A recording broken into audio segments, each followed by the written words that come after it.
नमस्कार सगळ्यांना. PR cosy corner मध्ये मी ऋतुराज. तर आज आम्ही विषय घेऊन आलो महाराष्ट्राच्या कोकणात जो श्रावणी सप्ताह चालतो त्याची मी तुम्हाला थोडक्यात माहिती देतोय. तर कोकणात भरपूर गावागावातनं किंवा देवळातनं श्रावण महिन्यात आठवडाभराचा आध्यात्मिक आणि धार्मिक उत्सव जो चालतो त्याला श्रावण सप्ताह असं म्हणतात. तर त्या स्थानिक देवळांमध्ये अखंड भजन कीर्तन आणि पठणाचे आयोजन केले जाते, ज्यामुळे पावसाळ्यातील हिरवळीच्या सान्निध्यात भक्तीच्या उत्साही वातावरणात सगळा गावातला जो समुदाय आहे तो एकत्र येतो.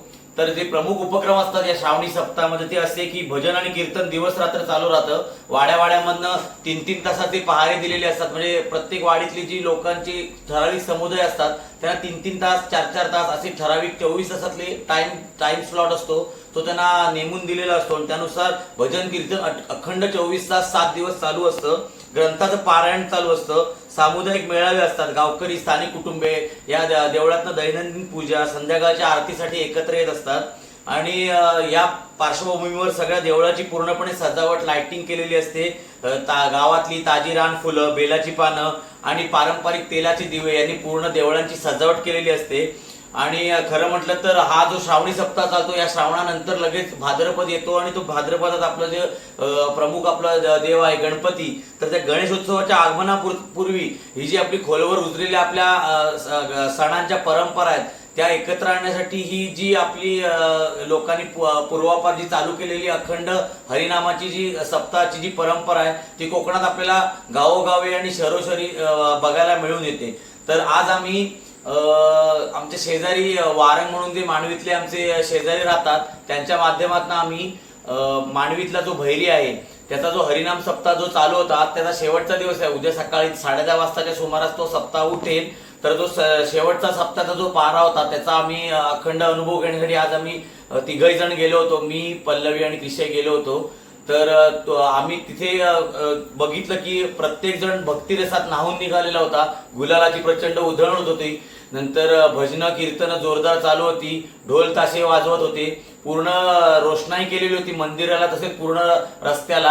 आता आपण हे मी तुम्हाला जी माहिती दिली ती आता जी आपल्या या आम्ही जो तिथे व्हिडिओ घेतलाय त्या व्हिडिओतनं तुम्हाला कळेलच की किती भावपूर्ण आणि जोशपूर्ण वातावरण हा हरिनाम सप्ताहाचा उत्सव भैरीच्या मांडवीतल्या भैरीच्या देवळात जो चालू आहे त्याची तुम्ही नक्कीच तो आमच्या व्हिडिओच्या माध्यमातून त्याचा अनुभव घ्याल.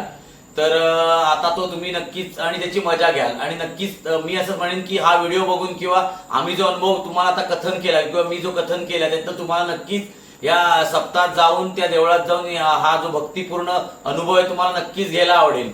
तर आता तुम्ही ह्याच्या पुढे बघाल की आम्ही कशा प्रकारे त्या देवळात जाऊन या भक्तिपूर्ण आणि जोशपूर्ण वातावरणात सगळी जी गावकरी इथले भक्तिरसात न्हावून निघालेले आहेत त्याचा आम्ही अगदी पूर्णपणे अनुभव घेतला. आणि तुम्ही पण नक्की घ्याल आणि तुम्हाला हा जो आमचा व्लॉग आहे जो हरिनाम सप्ताहावरती आम्ही जो केलेला आहे तो तुम्हाला नक्की आवडेल.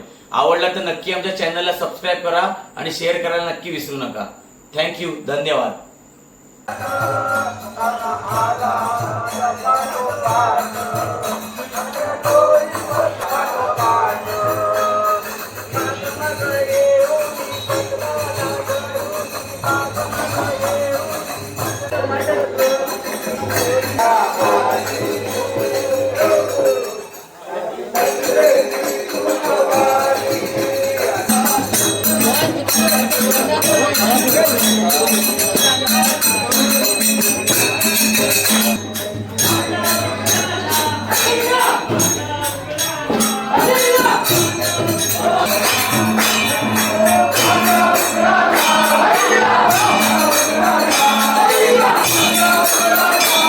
Yeah.